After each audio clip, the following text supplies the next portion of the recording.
Bismillahirrahmanirrahim. Assalamualaikum warahmatullahi wabarakatuh.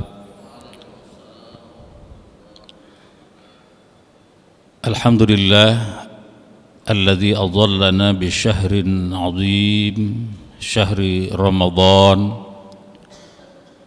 alladzi unzila fihi al-Qur'an hudan lin-nasi wa bayyinatin minal huda wal furqan. Assalatu wassalam ala khairi man shoma wa qam Sayyidina Muhammadin sallallahu alaihi wasallam wa ala alihi wa ashabihi alladzina shanu siyamahum anil lagwi war rafas fanalu a'lal maqam. Amma ba'd. Qalu subhanaka la ilma lana illa ma 'allamtana innaka antal alimul hakim. Ma'asyiral jamaah, bil khusus jamaah salat zuhur yang dimuliakan Allah Subhanahu wa taala. Kali ini sesuai dengan agenda acara adalah kajiannya karena biasa memang tafsir hadis. Tentu itu juga yang ingin kami sampaikan dan juga tidak keluar dari kitab atau buku yang biasa disampaikan. Kitabnya Riyadhus Shalihin dengan syarah Dalilul Falihin. Cuma karena jilid 4 itu tebal banget, berat banget, jadi saya fotokopi aja mengenai puasa. Tapi ternyata ini juga lumayan banyak, halamannya 50-an halaman. Kalau bicara di kitab ini, di sekian halaman ini bagaimana tentang keutamaan Ramadan, esensi puasa, berbuka puasa atau iftar, kemudian sahur, kemudian soal qiyamul lail atau qiyamul Ramadan atau tarawih. Kemudian juga banyak hal lain terkait puasa, baik menyangkut amaliyah, keutamaannya, keutamaan waktu dan seterusnya. Yang tentu untuk kajian kali ini tidak bisa selesai gitu, atau tidak bisa optimal. Karena itu saya ingin membatasi hal yang terkait dengan esensi puasa, kemudian mungkin beberapa hal yang terkait dengan sifat dan kaifiat bagaimana berbuka puasa dan makan sahur. Nanti kalau masih ada waktu ya bisa tanya jawab atau bisa dilanjutkan dengan hadis-hadis lainnya yang tadi saya sebutkan itu. Bismillahirrahmanirrahim. Kalau babnya itu bab wujubi shaumi Ramadan wa bayanu fadlus syiyam, atau karena mengikuti dari awal wa bayani fadlus syiyam. Jadi yang pertama ini yang kami ingin sampaikan adalah terkait dengan esensi puasa. Kalau ayatnya saya lewati saja. Hadisnya, hadis yang pertama di bab ini atau di 1215 hadis yang ada di kitab Riyadhus Shalihin atau yang diuraikan dalam tafsirnya Syekh Alan As-Siddiqi itu di dalam Dalilul Falihin. Bismillahirrahmanirrahim. Wa an Abi Hurairah radhiyallahu anhu qala Rasulullah sallallahu alaihi wasallam innallaha azza wa jalla kullu amalin ibni adam lahu illa syiyam. Dari Abu Hurairah radhiyallahu an, ia berkata, Rasulullah sallallahu alaihi wasallam bersabda dalam hadis qudsi, Allah Subhanahu wa taala berfirman, kullu amalin ibni adama lahu, setiap amal perbuatan anak cucu Adam itu adalah baginya, artinya bagi yang melaksanakannya. Melaksanakan sholat ya dapat pahala sholat dan untuk dirinya. zakat, yang lain-lain semuanya begitu. Illa siyam, kecuali puasa. Wa ana ajzi bih. Jadi puasa itu fa innahu li, Allah menyampaikan bahwa ibadah puasa yang dilaksanakan oleh umat Nabi Muhammad SAW oleh hambaku oleh Allah gitu ya, bahwa hamba-hambanya Allah gitu ya. Fa innahu li, sesungguhnya itu untukku kata Allah. Wa ana ajzi bihi, sayalah, akulah kata Allah yang akan membalasnya. Syai'lan menyebutkan karena banyaknya instrumen yang dinilai oleh Allah Subhanahu wa taala, karena puasa itu bukan hanya ibadah fisik yang secara formal menahan dari makan, minum dan hubungan suami istri di siang hari atau dari mulai terbit fajar sampai dengan terbenam matahari, tapi instrumennya amat sangat banyak karena menyangkut di dalamnya juga qalbunya, hatinya, juga tekadnya, niatnya, dan banyak hal lainnya termasuk berbagai amaliyah yang terkait dengannya. Karena itu Allah lah yang langsung menentukan, ajzi bihi, aku yang akan membalasnya. Wasyamu junnatun, dan puasa itu junnah, perisai. Kenapa disebut perisai? Nanti fa idza kana yaumu shaumi ahadikum fala yarfus wala yaskhab. Jadi kalau seseorang itu puasa, karena dia junnah itu, maka jangan rofas, berkata-kata kotor, jangan berbuat maksiat begitu. Jangan juga, kalau istilah sekarang ini, melakukan perbuatan-perbuatan keji, termasuk jaga entitas indrawi yang kita miliki. Jadi bukan hanya tadi menahan lapar haus dan berhubungan suami istri di siang hari dari terbit fajar sampai terbenam matahari, tetapi juga bagaimana entitas indrawi yang ada pada seluruh tubuh kita ini, struktur organik kita ini berpuasa. Mata, hidung, telinga, ya jelas mulut, kemudian juga tangan, kaki, bahkan qalb, hati juga demikian. Karena itu bukan sekedar jangan berkata-kata kotor, jangan ghibah, jangan namimah, jangan berbohong, jangan sumpah palsu, karena itu menyangkut pembatalan terhadap pahala puasa. Puasanya nggak batal, puasanya kalau nggak makan minum gitu nggak batal, tapi pahala puasanya bisa disebut tubtilu, batal puasa pahalanya. Kemudian fa in sabbahu ahadun au qatalahu falyaqul inni shaim. Jika ada yang mengajak bertengkar, mengajak untuk mengatakan hal-hal yang kotor, menggunjing, ngomongin orang lain, fitnah, namimah dan seterusnya, maka falyaqul, katakan inni shaim, saya berpuasa. Bagaimana cara mengatakannya? Apakah dikatakan saya puasa begitu? Apalagi sambil petatang peteteng? Nah, ini di dalam tafsirnya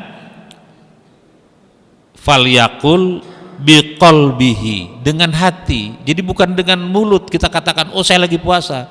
Diajak, ayolah, ini lagi ngomongin apa, ngomongin ini, ngomongin itu, memfitnah, ghibah dan seterusnya, sampai kepada ngajak berantem, ngajak jidal, berdebat gitu. Katakan inni shaim, tetapi di dalam hati, bukan diungkapkan. Disertai dengan azam, dengan niat untuk tetap bersabar dan kemudian menjaga diri, dan itu tekadnya disampaikan di dalam hati. Nah, itu jadi biqalbihi, tafsirnya begitu, dalam hati, bukan oh saya lagi puasa, diajak ini oh saya lagi puasa, nggak teriak begitu. Ini malah kesannya kita riya begitu kalau diungkapkan. Tapi yang jelas kata tafsirnya itu dalam hati disampaikannya. Waladzi nafsu Muhammadin biyadih al-khulufu famis shaim atyabu indallahi min rihil misk. Kata Nabi, demi Allah yang diriku berada dalam genggaman Allah Subhanahu wa taala, bahwa aroma mulut orang yang berpuasa itu sesungguhnya di sisi Allah Subhanahu wa taala itu lebih harum daripada minyak misik. Dan dari sinilah para ulama ahli fikih itu menyebut kalau orang yang berpuasa sudah memasuki waktu zuhur sampai ke sore itu dimakruhkan banyak berkumur-kumur, apalagi sampai sikat gigi. Itu makruh ya. Enggak batal puasa, enggak haram juga, hanya makruh saja. Jadi kurang baik lah begitu. Tapi kan kita mikirnya begini, apa iya dalam pergaulan sehari-hari, wah masa ketemu pimpinan, ketemu kolega, nanti aroma yang keluar apalagi di masjid ini rame-rame semua, aromanya nggak bagus. Nah, jadi tidak membatalkan puasa, tidak merusak pahala puasa kalau kita bersikat gigi atau kumur-kumur yang agak banyak. Tetapi hanya makruh menurut para ulama fikih, karena sesungguhnya kalau itu dibiarkan dan kemudian itu di sisi Allah harumnya seperti atau tidak lebih jelek dibandingkan dengan minyak wangi gitu. Nah karena itu wajar kalau orang ya sudahlah, kalau sudah zuhur ke sore itu nggak usah lagi sikat gigi dan sebagainya, gitu wajar. Tapi ketika tadi itu ada kepentingan lain dalam forum rapat dan sebagainya yang jaraknya agak dekat, mengganggu, rasanya mengganggu itu sebuah amaliyah yang jelek, ya mungkin lebih baik begitu disikat gigi. Kemudian dikatakan berikutnya dalam hadis Rasulullah SAW, lis-shaimi farhatani. Nah, jadi bagi orang berpuasa itu ada dua kegembiraan. Kegembiraan ketika menghadapi berbuka puasa. Ya. Kenapa gembira? Secara fisik ada hidangan, ada hidangan. Secara esensi atau secara substansi, bahwa kita telah menyelesaikan satu hari yang penuh tantangan, penuh godaan, dengan haus, lapar, itu terlewati. Itu kegembiraan yang hakiki, kegembiraan yang batini. Tapi kegembiraan fisik juga penting. Karena itu kalau kita misalnya menyajikan hidangan berbuka puasa untuk orang lain, ya hidangkanlah yang terbaik.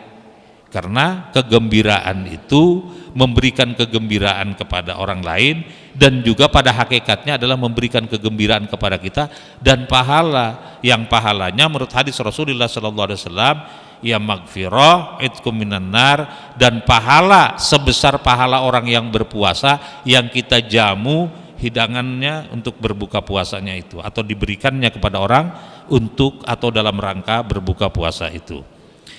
Jadi itu. Dan farhah yang kedua atau kegembiraan yang kedua, inda liqa'i rabbi, ketika akan bertemu dengan zat yang maha segalanya, yakni Allah Subhanahu wa taala. Kita nggak bisa membayangkan hal itu karena itu urusannya memang di akhirat, dan kemudian hanya kalimat yang kita bisa sebut adalah yang tidak pernah terlintas dalam hati, terbayangkan juga dalam pikiran, terlihat oleh mata, dirasakan oleh raga maupun jiwa. Nggak ada kenikmatan seperti itu. Tapi kalau kita lihat di dunia saja, kalau lihat katakanlah sesuatu yang, katakan misalnya mohon maaf perempuan cantik atau laki-laki yang ganteng begitu, atau sesuatu yang indah dari pemandangan, itu sudah luar biasa kita senangnya. Apalagi memandang Allah Subhanahu wa taala ketika liqa'i rabbi. Jadi itu hadis yang pertama, dan ini saja sudah lumayan ini waktunya. Berikutnya saya lompat saja ini kepada bagaimana Nabi Shallallahu Alaihi Wasallam itu berbuka puasa lah gitu. Karena ya walaupun setengah hari lagi ini kita akan berbuka puasa. Bahwa berbuka puasa itu masuk dalam kategori bukan saja ajaran Islam terkait dengan ibadah puasa, tetapi lebih daripada itu adalah bahwa berbuka puasa atau iftar itu adalah ibadah. Karena itu ada kaifiatnya, ada tata caranya. Pertama menyegerakan gitu ya, karena memang berbuka puasa itu harus segera, artinya begitu masuk waktu maka segera berbuka puasa. Karena itu dalam konteks kehidupan sehari-hari kita kenal dengan istilah ta'ajjala, ta'jil. Jadi ta'jil itu bukan hidangan, ta'jil itu menyegerakan gitu. Jadi segera, pas waktunya segera. Nah, kemudian populer dengan hidangan ta'jil karena memang Rasul sallallahu alaihi wasallam demikian. Jadi ketika waktunya berbuka, beliau memilih makanan. Apa makanan yang dipilih oleh Rasulullah sallallahu alaihi wasallam? Itu adalah pertama kurma katanya. Kurma. Kemudian kalau nggak ada kurma, kurmanya rutob dipilih. Kurmanya yang pertama itu rutob, kurma rutob. Lalu di luar kurma rutob, kalau nggak ada kurma rutob, baru kurma biasa. Disebutkan di hadis di sini sebenarnya 2, katanya ganjil ya, bisa jadi 1, 3, berapa, tapi disebutkan di sini 2. Ntar kita baca hadisnya. Kalimatnya memang la yazalun nas bi khairin ma'ajjilul fitra. Jadi manusia itu atau yang berpuasa itu supaya segera melakukan buka puasa atau iftar ketika saat berbuka puasa itu tiba. Nah, yang dilakukan oleh Rasul sallallahu alaihi wasallam adalah berbuka puasa atau ta'jil itu atau iftar itu, lalu kemudian dengan kurma rutob itu yang setengah matang tapi agak empuk sedikit itu memang manisnya alami luar biasa. Nah, kalau kurma biasa kan mungkin sudah berhari-hari, berbulan-bulan, bahkan bertahun-tahun, itu hebatnya kurma, nggak busuk. Nah, itu nggak ada, maka baru air putih. Nah, setelah itu Rasul Shallallahu Alaihi Wasallam baru sholat maghrib. Nah, setelah sholat maghrib baru memakan hidangan yang pantas untuk berbuka. Kalau kita ya nasi, makanan yang agak berat lah gitu di sini disebutkan ya. Kita lihat misalnya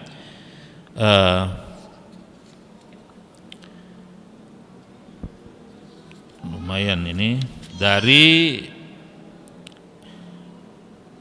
An Abu Ibrahim Abdullah bin Abi Aufa gitu ya. Ini namanya panjang. Kemudian kalimatnya itu juga ada yang dari Salman bin Amir ya. Kemudian ada yang dari Anas bin Malik radhiyallahu an qala kana Rasulullah sallallahu alaihi wasallam yuftiru qabla ayyusalliya ala rutabin fa illam takun rutabatun fatumairatun fa illam takun tumairatun hasawatin min ma'in rawahu Abu Daud wa Tirmizi wa qala hadisun hasanun. Jadi dari hadis dari Anas bin Malik radhiyallahu anhu, Rasul sallallahu alaihi wasallam bahwa ia berbuka puasa yuftiru qabla ayyusolliya sebelum sholat maghrib ala rutobatin. Jadi makannya adalah atau takjilnya adalah rutob gitu.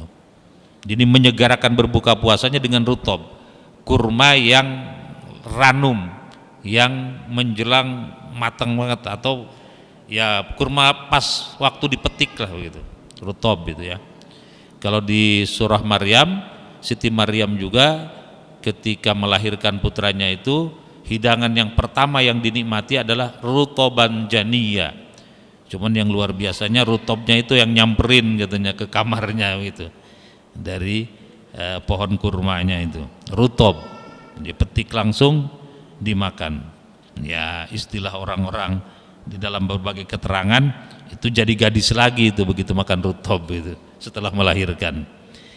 Nah, rutob fa illam takun rutobatun, ya, rutob nggak ada nih, patumairatun, jadi baru tamar, baru kurma biasa ya, kurma yang juga seperti kita makan. Tapi Rasul sallallahu alaihi wasallam kesukaannya makan kurma itu ada baroni, ada ajwa gitu. Ajwa itu memang sudah ada sejak Rasul sallallahu alaihi wasallam ada, dan kemudian Rasul sallallahu alaihi wasallam senang memakan kurma ajwa. Tetapi Rasul sallallahu alaihi wasallam juga menanam pohon jenisnya baroni gitu, yang juga ya dicari orang lah kalau kita ke wilayah Timur Tengah, khususnya ke Saudi dalam rangka umroh atau yang lain, kita cari baroni atau rutob atau dua-duanya atau lebih dari dua. Jadi rutob, kalau rutob nggak ada maka tamar biasa atau kurma biasa. Fa ilam takun tumairat, nah, jadi kurma biasa juga nggak ada, maka maun, air putih. Disebutkan beberapa tegukan air putih, Rasulullah SAW selesai baru melaksanakan sholat maghrib begitu ya. Itu etika berbuka. Nah, satu lagi saja hadisnya ini terkait dengan sahur aja lah, sahur. Tadi takjil atau berbuka puasa, sekarang kita ke sahur. Tasahharu fa inna fis sahuri barokah. Kita diperintahkan oleh Nabi Shallallahu Alaihi Wasallam untuk bersantap sahur. Fa inna fis sahur barokah. Sesungguhnya makan sahur atau santap sahur itu banyak memberikan keberkahan. Ya, keberkahan yang hakiki tentu keberkahan dari Allah Subhanahu wa taala, ada pahala, ada rahmah, ada kebaikan-kebaikan. Kemudian keberkahan yang kita rasakan tentu saja adalah ketika melaksanakan ibadah puasa, kita lebih siap secara fisik karena memang diisi, walaupun disebutkan dalam hadis Nabi, walau bijur atimain, walaupun juga hanya seteguk air putih saja, sama itu. Jadi an Anasin radhiyallahu anhu, dari sahabat Anas radhiyallahu an, qala, ia berkata, qala Rasulullah sallallahu alaihi wasallam, Rasul sallallahu alaihi wasallam bersabda, tasahharu, bersantap sahurlah Anda sekalian, fa inna fis sahuri barokah, sesungguhnya dalam santap sahur itu terdapat keberkahan. Muttafaqun alaih, hadis ini disepakati dan diriwayatkan bersama oleh Imam Bukhari dan Imam Muslim. Jadi itulah manfaat sahur. Bagaimana sesungguhnya karakteristik atau sifat Rasulullah Sallallahu Alaihi Wasallam ketika makan sahur, maka disebutkan